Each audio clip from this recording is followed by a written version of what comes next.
नमस्ते दोस्तों, मैं जीतू चौधरी। मैं आपका हार्दिक स्वागत करता हूँ। पूरे विश्व में और हमारे देश में वैसे तो बहुत सारी भाषाएं बोली जाती है। उनमें से एक है हमारी हिंदी भाषा। हिंदी भाषा हमारी राष्ट्रभाषा है। आज हम हिंदी साहित्य के इतिहास को लेकर विद्यार्थियों को कुछ प्रश्न है।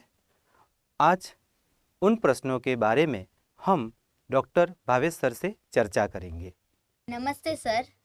हम लोग यह चाहते हैं कि आप हमारे दर्शकों को अपना परिचय दीजिए। नमस्कार मित्रों, मेरा नाम प्राध्यापक भावेश वसंतराव जाधव है। मैं एमटीबी आर्ट्स कॉलेज में अध्यापन का कार्य करता हूँ। वहाँ मैं first year, second year, third year, MA part 1, part 2 और पीएचडी के छात्रों को पढ़ाता हूँ। नमस्ते सर, मेरा नाम नमन है। मैं कक्षा 7C में पढ़ता हूँ। मेरा आपसे यह प्रश्न है कि हिंदी साहित्य से आप कैसे परिचित हैं? हिंदी साहित्य से परिचित होने का एक मुख्य कारण ये है क्योंकि मेरे पूज्य पिताजी हिंदी के अध्यापक थे। वो नवयुग आर्ट्स कॉलेज में 45 साल तक उन्होंने अध्यापन कार्य किया और अध्यापन कार्य करने के कारण, हिंदी का अध्यापन करने के कारण घर में बहुत सारी किताबें हिंदी की थी, कहानी, उपन्यास, नाटक। तो बचपन से ही हिंदी की और कहानियाँ पढ़ने का लगाव था। रामायण, महाभारत की कथाएं पापा से सुननी थी, तो इस वजह से बचपन से हिंदी के प्रति लगाव था। आगे पढ़ने में जब मैं कॉलेज में आया तो मुझे हिंदी ही लेना रुचिकर समझा गया और इसीलिए मैंने हिंदी ही पढ़ाई के साथ ली। हिंदी को ही मैंने अपनी मातृभाषा ही बना ली और उसी के साथ मैंने बीए किया, एमए किया और पीएचडी भी किया। तो बचपन से ही जो हमारे दिल और दिमाग पर छवि रहती है, चाहे वो भाषा हो, चाहे वो लेखनी हो, चाहे कुछ भी हो, वो छवि अत्यंत महत्वपूर्ण होती है क्योंकि हो सकता है कि भविष्य उस छवि को लेकर ही साथ गुजरता है। तो बचपन से ही हिंदी के प्रति इस कारण लगाव रहा। नमस्ते सर, मेरा नाम कोमल है। मेरा आपसे यह सवाल है कि हिंदी साहित्य होता क्या है? साहित्य होता क्या है? तो साहित्य समाज का प्रतिबिंब है, दर्पण है और उस दर्पण में हम वो देखते हैं जो समाज में घटी हुई घटनाएं उसमें भी दिखाई देती है, साहित्य में भी दिखाई देती है और साहित्य में हम वो पढ़ते हैं जो समाज में घटना घटी है। दोनों अरस परस है। साहित्य की हम बात करें तो चाहे वो गुजराती साहित्य हो, चाहे संस्कृत साहित्य हो, चाहे अंग्रेजी साहित्य हो या चाहे हिंदी साहित्य हो, तो साहित्य के दो भेद हैं प्रमुखतः, पद्य और गद्य। पद्य के अंतर्गत खंड काव्य और महाकाव्य है। तो गद्य के अंतर्गत हम कहानी, उपन्यास, नाटक, रेखाचित्र, संस्मरण, जीवनी, निबंध, रिपोर्टाज इत्यादि को गद्य के अंतर्गत देखेंगे। तो महाकाव्य क्या है? महाकाव्य का अर्थ है विस्तृत काव्य, जैसे महाभारत, जैसे रामायण, ये सब जो हैं वो पद्यबद्ध रचनाएं हैं। भारत में पहले साहित्य के तौर पर सब पद्य ही चलता था, काव्य ही चलता था, सब कुछ काव्य में ही लिखा जाता था। लेकिन गद्य की शुरुआत कब हुई तो कहा आधुनिक काल में। आधुनिक काल यानी 19वीं सदी में। 19वीं सदी से आधुनिक काल की शुरुआत होती है और तब से गद्य का आरंभ हुआ। तो गद्य के अंतर्गत कहानी आई, तो पहले क्या था, साहित्य एक ही प्रकार का, एक ही था, पद्यवत, यानी सबको पद्य ही, कविता ही पढ़नी है, कविता ही करनी है, कविता ही लिखनी है। तो उसमें क्या होता था कि लेखक और पाठक दोनों कुछ संकुचित हो जाते थे, उसमें संख्या बहुत कम रह जाती थी, क्योंकि जिसको रुचि होगी वही पढ़ेगा ना, जिसको रुचि होगी वही पढ़ेगा। अगर काव्य में सबको रुचि नहीं होती, काव्य सबको समझ नहीं आता, तो उसको पढ़ने वाले भी बहुत कम होते हैं। लेकिन आधुनिक काल में जो गद्य का विभाग शुरू हुआ, तो उस गद्य में कहानी बनी। तो कहानी हमारी सबसे प्रिय चीज़ है, क्योंकि बचपन से हम कहानी सुनते आते हैं माता पिता से, दादा दादी से, नाना नानी से, कि भाई राजा रानी की कहानी, प्रहलाद की कहानी, ध्रुव की कहानी। तो बचपन से कहानियां सुनते हैं। तो कहानियां बचपन से सुनने के कारण वो हमें, हमारे दिल पर बहुत गहरी छाप छोड़ती हैं। और कहानियां छोटी होती हैं तो सुनने में भी अच्छी लगती हैं, इसलिए कहानियां हमें सबसे प्रिय हैं। अगर किसी को भी पूछे तो भारत में सबसे प्रिय विधा अगर कोई बताएगा तो वो कहानी की विधा ही बताएगा। उसके बाद गद्य के अंतर्गत देखें तो उपन्यास। तो उपन्यास क्या है कि भाई जो हमारे सामने रखा जाता है, उपवत्तान्यास, यानी सामने रखा हुआ, हृदय के सामने रखा हुआ, हृदय के पास रखा हुआ, तो उसे हम उपन्यास कहते हैं। हमारा बहुत प्यारा होना। हाँ, तो उपन्यास क्या है, तो भाई कहानी ही है, लेकिन कहानी का विस्तृत रूप है, बहुत बड़ा रूप है। कहानी पढ़ने में कभी 10 मिनट भी लग सकती हैं, 15 मिनट भी लग सकती हैं, आधा घंटा भी लग सकता है, 1 घंटा भी लग सकता है और 2 घंटे भी लग सकते हैं। लेकिन उपन्यास तो विस्तृत है, बहुत विस्तृत है। कहानी में तुम्हारे 5 पात्र या 6 पात्र या 7 पात्र हो सकते हैं, 2 पात्र भी हो सकते हैं, नायक और नायिका भी हो सकती है। तो 2 पात्र से भी कहानी शुरू होती है। लेकिन उपन्यास में तो बहुत सारे पात्र होते हैं, और बहुत सारे पात्र होने के कारण उन्हें न्याय भी देना पड़ता है। और न्याय देने के कारण जब वो उस कथा बढ़ती जाती है तो बहुत पन्नों में हो जाती है। कभी 100 पन्ने की हो जाती हैं, कभी 200 पन्ने की हो जाती हैं। यहाँ तक कि हिंदी साहित्य के सम्राट प्रेमचंद ने तो 700 पन्ने का उपन्यास लिखे हैं। तो इसलिए उपन्यास बहुत विस्तृत है और उसे पढ़ने में बहुत देर लगती है। कभी कभी 10 दिन भी होते हैं, 20 दिन भी होते हैं, और कभी कभी तो महीना 1.5 महीने तक भी हो जाते हैं। तो उपन्यास इसलिए विस्तृत होते हैं। उसके बाद नाटक की बात करें तो नाटक भी गद्य की सबसे प्रिय विधा है, क्योंकि वो देखा भी जा सकता है, रंगमंच पर खेला भी जा सकता है और पढ़ा भी जा सकता है। तो नाटक आपने देखा है? कौन सा नाटक देखा? हम लोगों ने अभी स्कूल में ही किया था, पानी को बचाने के लिए एक नाटक किया था। हाँ, बहुत बढ़िया। तो नाटक दृश्य काव्य के तौर पर गिना जाता है। तो नाटक का महत्व क्या है? नाटक में महत्व है संकलन त्रय, यानी unity of time, unity of place और यूनिटी ऑफ एक्शन। क्यों इस 3 का महत्व है? तो कि भाई ये तीनों एक ही जगह पर, एक ही समय पर, एक ही वक्त अभिनीत होने चाहिए, तभी वो नाटक के तौर पर सही ठहरेंगे, अन्यथा नहीं। क्यों?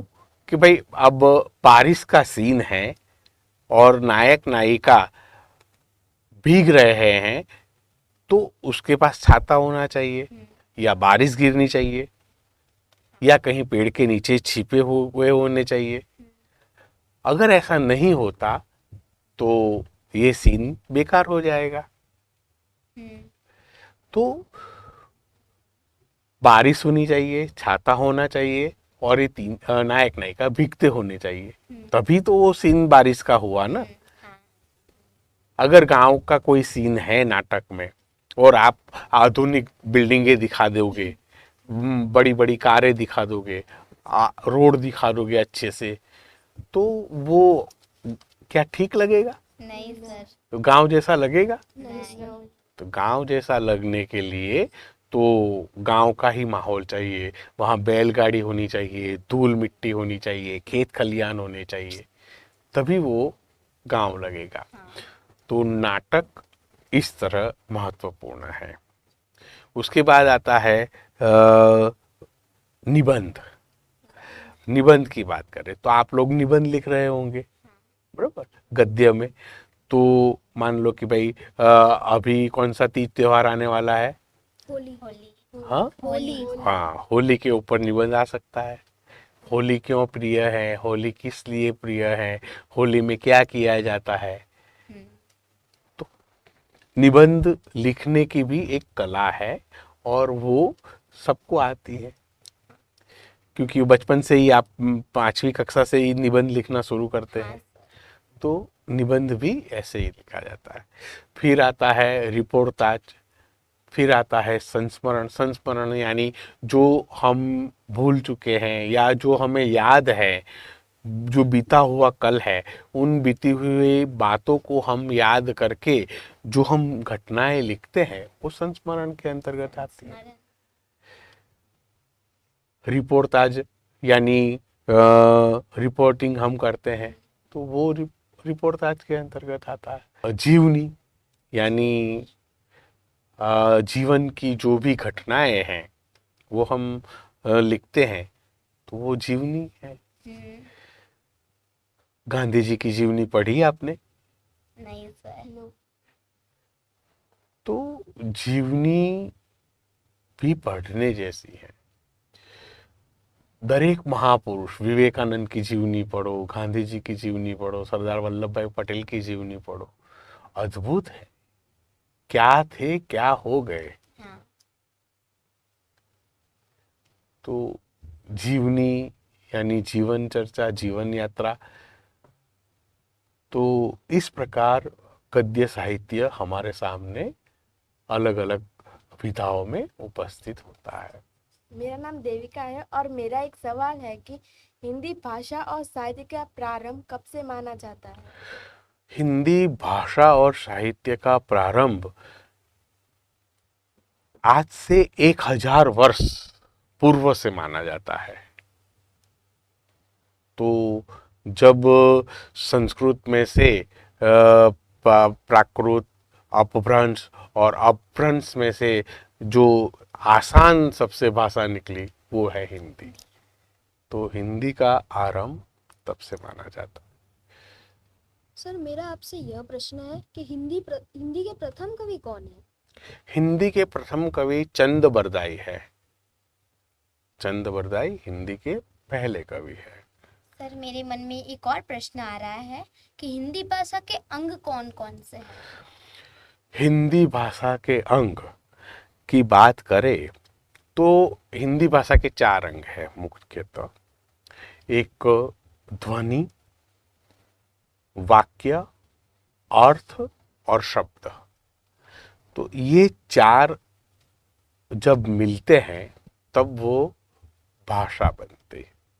सर मेरा एक और सवाल है कि हिंदी साहित्य के इतिहास में प्रथम लेखक कौन है? हिंदी साहित्य के इतिहास के प्रथम लेखक जर्मन वैज्ञानिक हैं, जर्मनी के लेखक हैं, जिसका नाम है गासाद तासी। सर मेरा आपसे यह प्रश्न है कि हिंदी निबंध साहित्य का इतिहास कितने युगों में विभाजित है? हिंदी निबंध साहित्य का इतिहास 5 विभागों में बांटा जाता है। एक तो पूर्व भारतेंदु युग, दूसरा भारतेंदु युग, तीसरा द्विवेदी युग, चौथा शुक्ल युग और 5वां छायावादोत्तर युग।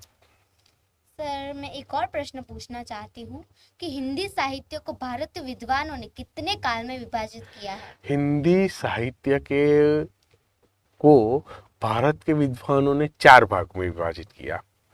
पहला आदिकाल, दूसरा भक्ति काल, तीसरा रीतिकाल और चौथा आधुनिक काल। सर मेरा एक और सवाल है कि आपके हिसाब से हिंदी साहित्य बाकी साहित्य से कैसे अलग है? मेरे हिसाब से हिंदी साहित्य बाकी साहित्य से कैसे अलग है, तो हिंदी जो साहित्य है, हिंदी साहित्य के अंतर्गत हैं, वो भारत की सभी भाषाओं के शब्द रहित हैं। चाहे उर्दू हो, फारसी हो, संस्कृत हो, गुजराती हो, मराठी हो, पंजाबी हो, कोई भी भाषा ले लो, उन भाषा के शब्द हिंदी में कहीं ना कहीं तुम्हें मिल जाएंगे। तो कहा जाए कि हिंदी सर्वग्राही भाषा है, जो भी है उसको ग्रहण कर लेती है। बाकी और भाषाएं ऐसा नहीं है। क्यों? क्योंकि वो क्षेत्रीय भाषा हो जाती है, और क्षेत्रीय भाषा होने के कारण उसमें ऐसा नहीं देखने को मिलता है। और दूसरा, हिंदी हमारी राष्ट्रभाषा है, तो राष्ट्रभाषा तो सबसे प्रिय होनी ही चाहिए। हाँ सर। तो इसलिए सबसे अलग हिंदी है, हिंदी का साहित्य है। सर मेरा आपसे यह प्रश्न है कि हिंदी के आधार स्तंभ कवि कौन कौन से हैं? हिंदी के आधार स्तंभ कवि तो रामचरितमानस आपने पढ़ा है, देखा है, नाम सुना है? नाम सुना है सर। हाँ, तो उसके लेखक गोस्वामी तुलसीदास जी हैं। फिर सूरदास, जो भागवत लिखा है उन्होंने, सुरसागर लिखा है। फिर मीरा, फिर कबीर, फिर जायसी, फिर प्रसाद, पंत, निराला, महादेवी, रामधारी सिंह दिनकर, बच्चन, अभी तक के सब कवि आ जाएंगे। यानी उसमें आधार स्तंभ के तौर पर देखे तो मैंने जो पहले बताया, प्रसाद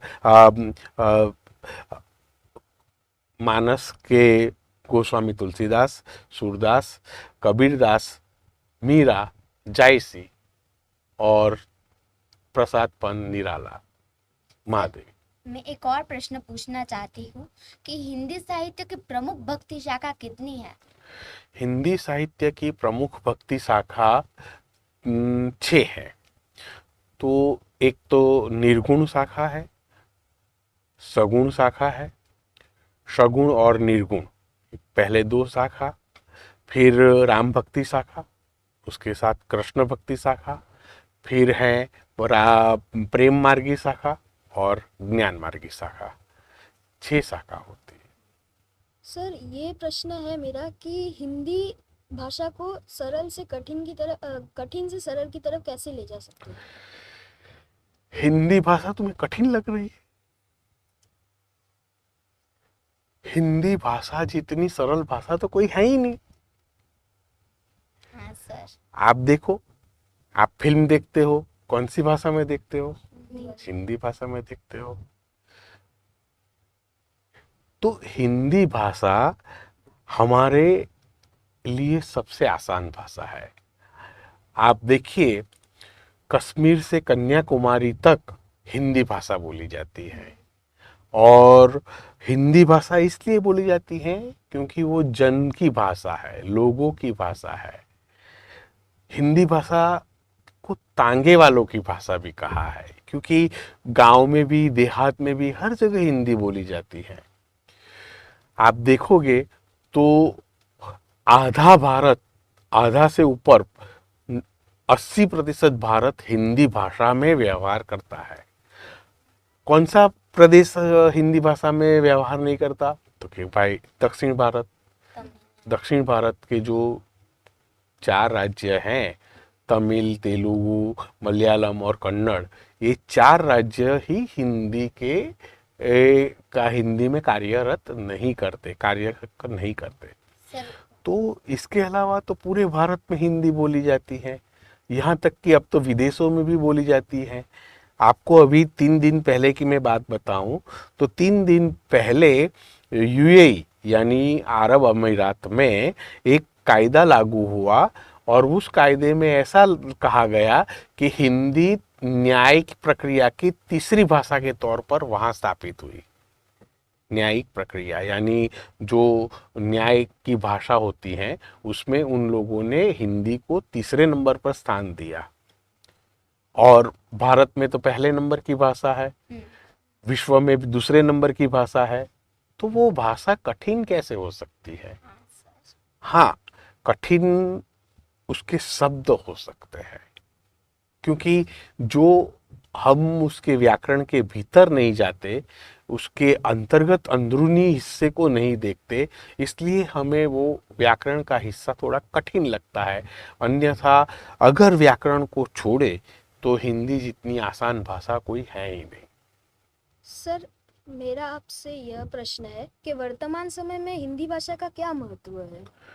वर्तमान समय में हिंदी भाषा का महत्व तो अत्यधिक है, क्योंकि जब से हमारे प्रधानमंत्री नरेंद्र मोदी जी बने हैं तब से हिंदी का प्राधान्य बढ़ गया है, प्रभाव बढ़ गया है। क्यों? क्योंकि उन्होंने यूनो में भी हिंदी में अपना भाषण दिया। वर्ल्ड की जो सबसे बड़ी संस्था है उस संस्था में हिंदी भाषा में अपना वक्तव्य देना कोई छोटी बात नहीं है, बहुत बड़ी बात है। और ऐसी बात होने के कारण लोग हिंदी में आजकल बहुत बोल रहे हैं। हिंदी आज वैश्विक तौर पर फैली है। आज भारत वस्ती के तौर पर दूसरे नंबर का देश है, तो दूसरे नंबर का देश होने के कारण सबसे ज़्यादा हिंदी वहीं भारत में ही बोली जाती है। दूसरा कि भारत दूसरे नंबर का वस्ती वाला देश होने के कारण विश्व के सब देशों को यहाँ व्यापार करना है। यहाँ व्यापार करना है तो हिंदी उन्हें आनी ही चाहिए। अगर हिंदी नहीं आएगी तो यहाँ व्यापार कैसे कर पाएंगे? तो वो लोग भी आज हिंदी सीख रहे हैं। आप देखिए जर्मनी, अमेरिका, यूरोप के देशों में देखिए, कनाडा में देखिए, तो हर यूनिवर्सिटी में एक विभाग हिंदी का चल रहा है। यूनिवर्सिटी में विभाग चल रहा है, यानी विश्वविद्यालय में हिंदी का विभाग चलना कोई छोटी बात तो है नहीं। तो आज इसका महत्व इसलिए हिंदी का बढ़ गया है क्योंकि वो बाजारवाद की भाषा बन गई है, व्यापार की भाषा बन गई है। तो इस कारण हिंदी का महत्व और भी बढ़ रहा है।